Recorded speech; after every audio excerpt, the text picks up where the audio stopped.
নমস্কার বন্ধুরা, আজকে আমি সোয়াবিন রান্না করব। তার জন্য সোয়াবিন আগে আমি গরম জল দিয়ে একটুখানি সেদ্ধ করে নিয়েছি, হালকা পরিমাণে সেদ্ধ করে নিয়েছি। এখন কড়াইতে তেল অল্পটি ছিল, তো আর একটু তেল দিয়ে দেবো, দিয়ে আমি সোয়াবিনটা ভেজে নেব। হালকা করে ভেজে নেবো, খুব বেশি ভাজবো না, খুব বেশি ভাজলে সোয়াবিনে ভালো লাগে না খেতে, তো অল্প করে ভাজবো। আমি সোয়াবিনটা দিয়ে দেবো। কিন্তু জলের মধ্যে সোয়াবিনটা জল থেকে তুলে নেবো, চেপে চেপে তুলে নেবো, তুলে নিয়েছি, এবার ভেজে নেবো। হালকা করে ভেজে নেবো।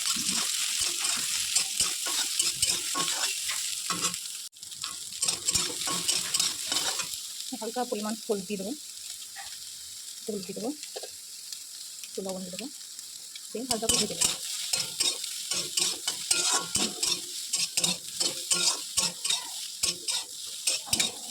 গোল্ডেন কালার করে ভেজে দেবো, খুব বেশি ভাজবো না, একটু হালকা লাল লাল করে ভেজে নিয়েছি। এবার নামিয়ে নেবো, বেশি ভাজবেন।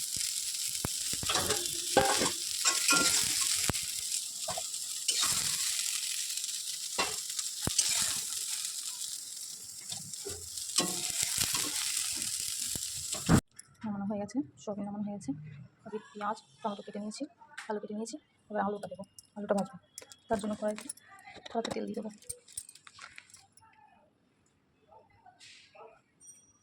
সর্ষের তেল দিয়ে দেবো।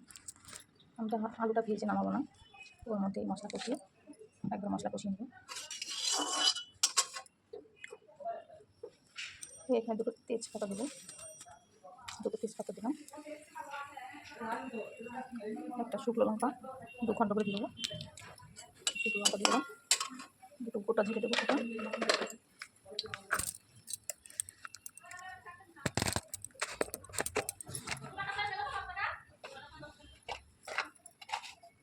গোটা গোটা জিরে দিয়ে দিলাম। আপনার বাড়িতে কাজ করবেন, নিয়ে দেখবেন দুর্দান্ত টেস্ট হবে। কার কাছে সোয়াবিন ভালো লাগে প্লিজ কমেন্ট করে জানাবেন।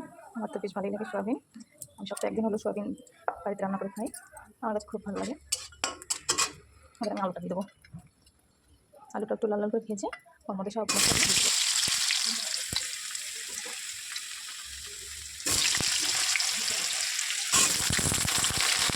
সোয়াবিন আর কুমড়ো শাক ভাজি করবো। আপনারাও কীভাবে সোয়াবিন রান্না করে খান কমেন্ট করে জানাবেন।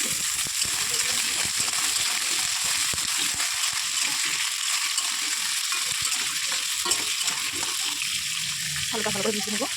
আলুর মধ্যে একটুখানি সামান্য লবণ, এখন অল্প লবণ দেবো, একটু লবণ আর একটু হলুদ গুঁড়ো দিয়ে আলুটা একটু ভেজে নেবো। তাতে আলুটা ভালো করে ভাজা হবে, কালারটা সুন্দর হবে।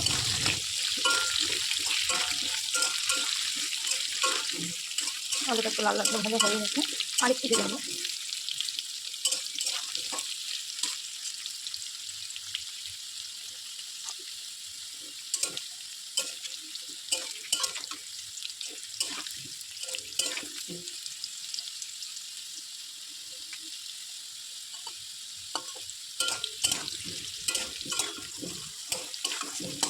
পুরোটা ভাজা হয়ে গেছে, এর মধ্যে পেঁয়াজ আর টমেটো অ্যাড করে দেবো।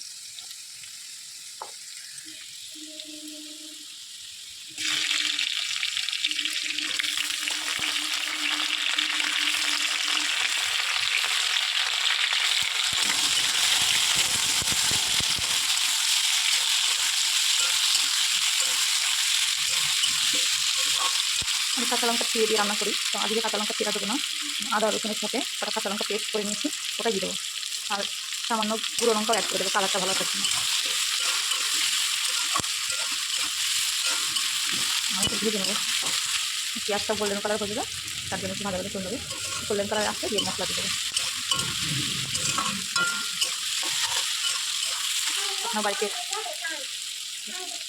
বাড়িতে এরকমভাবে আপনারা ট্রাই করবেন, দেখবেন খুব মজাদার হয়। আর আমি এখান দিয়ে আমার এই বিল্ডিংয়ের সামনে দিয়ে কমলি শাক গাছছিল, যার জন্য আমি কটা কমলি শাক কিনে রেখেছি। দেখুন কি সুন্দর শাক হলো, এই শাকগুলো একটু ভাজা করবো, খুব সুন্দর একদম টাটকা।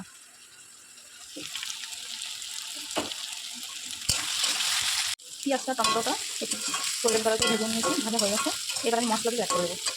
মশলা থেকে দিচ্ছি দেখুন, পরিমাণ মতন হলুদ দিয়ে দেবো, পরিমাণ মতন একটু দিয়ে দেবো হলুদ, পরিমাণ মতন দিয়ে দিলাম। এবার দিয়ে দেবো লঙ্কার গুঁড়ো, সামান্য লঙ্কা দিয়ে দেবো। আপনারা কে কেমন ঝাল খান সেই পরিমাণ দিয়ে দেবেন। আমি তো ঝাল একটু বেশি খাই, এখন আমি একটু বেশি দিয়ে দিয়েছি। এবার দিয়ে দেবো ধনে গুঁড়ো, ধীরে ধীরে একসাথে ছিল একসাথে।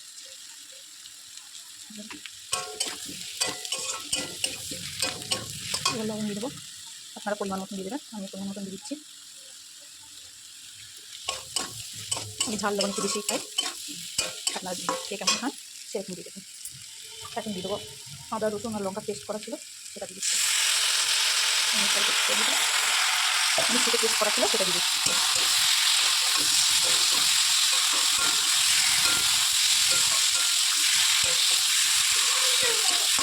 হালকা পরিমাণ জল দিয়ে দেবো, জল দিয়ে কষিয়ে নেবো ভালো করে, নাহলে কড়াতে লেগে যাবে।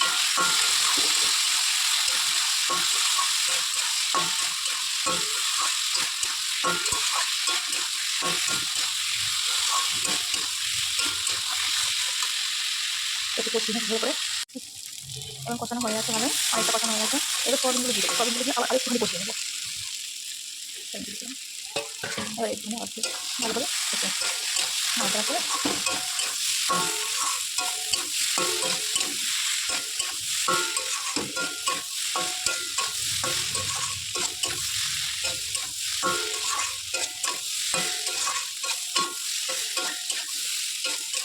কষাতে কষাতে আলুটা প্রায় হাফ সেদ্ধ হয়ে গেছে। এবার পরিমাণ মতন জল দিয়ে দেবো।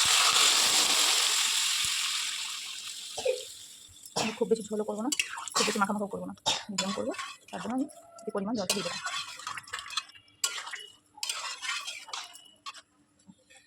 ঠিক আছে, এবার ঢাকা দিয়ে রেখে দেবো, 10 মিনিটের জন্য ঢাকা দিয়ে রেখে দেবো। 10 মিনিট পরে আপনাদেরকে ফাইনালটা দেখিয়ে দেবো যে কেমন হলো। ঢাকা দিয়ে রেখে দেবো, 10 মিনিট পরে আবার দেখাচ্ছি। এবার ঢাকনাটা খুলে দেখবো আলুটা সেদ্ধ হয়েছে কিনা। আলুটা সেদ্ধ হয়ে গেছে, তখনই সেদ্ধ হয়ে গেছিলো। বন্ধুরা এটাই একটা থাকে, আলাদা কত সুন্দর এসেছে। এবার গরম মশলা দিয়ে নামানোটা দেখাতে পারবো না, কারণ আমি এক হাতে ভিডিও করছি আর এক হাতে রান্না করছি, তো নামাতে গেলে নামাটা তো দেখাতে পারবো না।